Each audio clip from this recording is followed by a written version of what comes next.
Hello friends, let discuss paragraph question. First of all यहाँ पे हम जैसे कि आपको दिख रहा है हम परसेंट के क्वेश्चन डिस्कस करने वाले हैं। हमने अभी एक वीडियो बनाया था प्रीवियस वाला जिसमें हमने परसेंट के क्वेश्चन के बारे में डिस्कस किया है।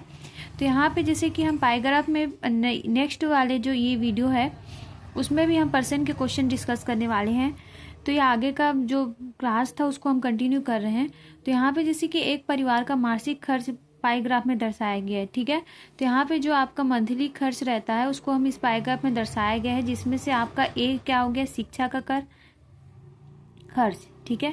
तो यहाँ पे जैसे कि ए क्या हो गया, शिक्षा, सी क्या है आपका बिजली का खर्च, डी क्या है आपका वाहन टेलीफोन, देन ई क्या है आपका भोजन का खर्च, ठीक है। तो यहाँ पे जैसे कि हमारा क्वेश्चन है, यदि बिजली और पानी का खर्च 800 रुपये है तो भोजन का खर्च कितना होगा, ठीक है। तो यहाँ पे जैसे कि भोजन का खर्च कितना हो गया, यहाँ पे 35, और यहाँ पे क्या बोल रहा है, यहाँ पे भोजन का खर्च कितना होगा, बिजली और पानी का खर्च कितना है, इतना है, ठीक है।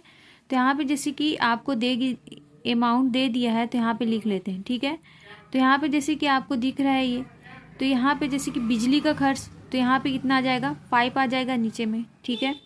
इसका क्या बोल रहा है, यदि बिजली और पानी का खर्च, ठीक है, इतना बोल रहा है, ठीक है। मतलब इन दोनों को मिला के ये बोल रहा है कि इतना होगा। तो हम यहाँ पे जैसे कि हमको बिजली का खर्च पता है तो बिजली का लिख देंगे, तो भोजन का खर्च कितना होगा, ठीक है। तो मल्टीप्लाई क्या करेंगे, यहाँ पे भोजन का खर्च कितना हो जाएगा 35, ठीक है। तो अभी इसको हम काटेंगे, ठीक है। तो जैसे कि ये कट जाएगा, किससे कट जाएगा, 5 से कटेगा। तो यहाँ पे आपकी वैल्यू कितनी आ जाएगी, 3600।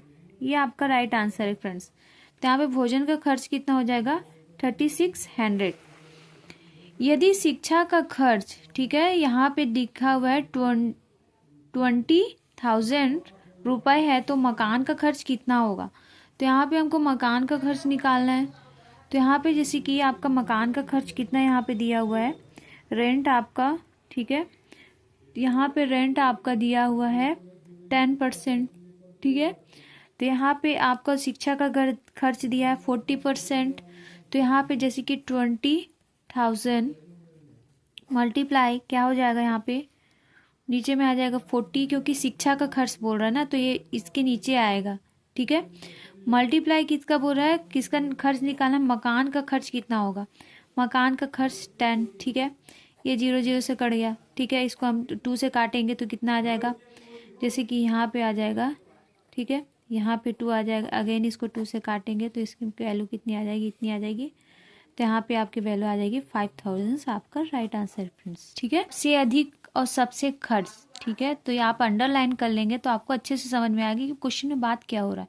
तो यहाँ पे अधिक और कम खर्च की बात हो रही है, ठीक है। तो इसका अंतर कितना, इतना है, तो परिवार की आय कितनी होगी, ठीक है, ऑलराइट। तो यहाँ पे जैसे कि आपको यहाँ पे ये दिया हुआ है, लिख लेंगे हम लोग। अब अधिक की बात किया है तो यहाँ पे जैसे कि अधिक कौन सा दिख रहा है, सबसे अधिक तो शिक्षा का खर्च दिख रहा है, फिर सबसे कम किसका दिख रहा है, बिजली का, ठीक है।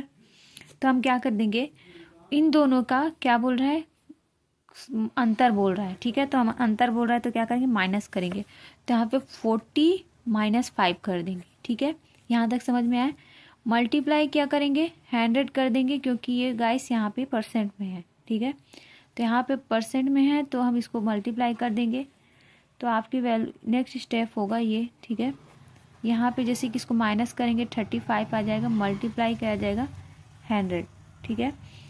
तो यहाँ पे जैसे कि हम क्या करेंगे, इसको 5 से काटेंगे, यहाँ पे आपका कितना आ जाएगा, 5 से काटेंगे तो यहाँ पे आपकी वैल्यू 7, यहाँ पे काटेंगे तो 3, और आपकी वैल्यू इतनी आ गई। तो आपकी वैल्यू यहाँ पे आ जाएगी। फिर इसको हम किससे काट देंगे, 7 से काट देंगे, ठीक है। तो ऐसे काटेंगे तो आपकी वैल्यू कितनी आ जाएगी, 0, ठीक है। ये आपका राइट आंसर गाइस। सबसे अधिक खर्च वाले 2 मत और सबसे कम खर्च वाले 3 मतों के खर्च का अनुपात कितना होगा। तो यहाँ पे जैसे कि अधिक खर्च वाले की बात हो रहा है और यहाँ पे सबसे कम खर्च वाले की बात हो रहा है, ठीक है। तो सबसे अधिक जैसे कि हमको दिख रहा है शिक्षा का खर्च, ठीक है। तो यहाँ पे 40% प्लस सबसे अधिक अगेन क्या है 35, ठीक है 35%, ठीक है। तो यहाँ पे रेशियो की बात हो रही है, ठीक है। तो यहाँ पे रेशियो होगी, यहाँ पे नहीं बन, पट्टे में भी इसको लिख सकते हैं। तो यहाँ पे जैसे कि 10% प्लस 5% प्लस 10%, ठीक है, ये हो गया। तो ये 75/25%, ये हो गया। इसको काटेंगे तो आपकी वैल्यू आ जाएगी 3/1। तो आपका वैल्यू यहाँ पे होगा 3:1। ये आपका गाइस राइट आंसर है, ठीक है। तो यहाँ पे जैसे कि 3 मद के खर्चों का अनुपात कितना हो जाएगा 3:1।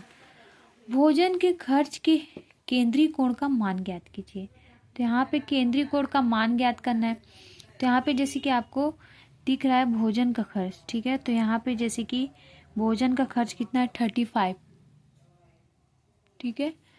तो यहाँ पे हमको किसका मान निकालना है केंद्रीय कोण का। तो 35 अपॉन में क्या आ जाएगा 100 मल्टी 360 क्यों लिखे यहाँ पे, ठीक है, क्योंकि यहाँ पे एक फार्मूला होता है गाइस। क्या फार्मूला होता है, जैसे कि आपको केंद्रीय कोण का मान ज्ञात करना है तो इसका फार्मूला होता है इसका, ठीक है। फार्मूला होगा यहाँ पे परसेंट में रहेगा, अपॉन में 100 मल्टीप्लाई 36, ठीक है। क्योंकि केंद्रीय कोण का मान मतलब जायजे किस में आएगी, डिग्री में आएगी। तो डिग्री का मान कितना होता है यहाँ पे 360 होता है। तो यहाँ पे आपको ये परसेंट ऊपर लिखना है, नीचे में परसेंट को क्या है 100, ठीक है, ये लिखना है। तो ये सिंपल से ऐसे फार्मूला रट लेना। तो इस फार्मूला में इस बेस में हमको इसको लिखेंगे। तो यहाँ पे भोजन का खर्च कितना 35, जैसे कि परसेंट में था तो नीचे में 100 लिखे हैं, और डिग्री के फॉर्म को निकालना है तो 360 लिखे हैं। तो हम इसको जब इसको करेंगे तो आपकी वैल्यू कितनी आ जाएगी 94, ठीक। सो गाइस थैंक यू, आप यहाँ तक कंटिन्यू थे। सो आज के लिए इतना ही। नेक्स्ट हम अगले वीडियो पर डिस्कस करेंगे। ऐसे ही हम और भी अच्छे अच्छे क्वेश्चन डिस्कस करने वाले हैं, ठीक है। सो आप पूरी क्लास देखना। Thank you very much. Video अच्छी लगे तो लाइक करें, सब्सक्राइब करें, शेयर करें। Thank you.